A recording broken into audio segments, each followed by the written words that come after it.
अल्हम्दुलिल्लाहि वहदा वस्सलातु वस्सलाम अला मन ला नबी अबादा अम्मा बाद।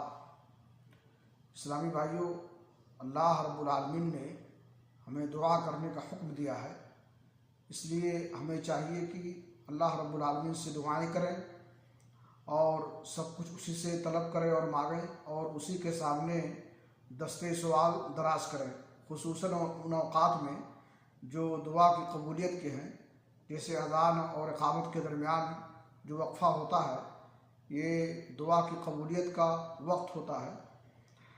सुनन अबी दाऊद की रवायत है, अल्लाह के रसूल जनाब मुहम्मद रसूलुल्लाह सल्लल्लाहु अलैहि वसल्लम ने फरमाया, अद्दुआ ला युरद्दु बैनल अज़ान वल इक़ामा, वो दुआ जो अज़ान और इक़ामत के दरमियान की जाती है वो रद्द नहीं की जाती है, अल्लाह रब्बुल आलमीन उसे शर्फ़ कबूलियत से नवाजता है।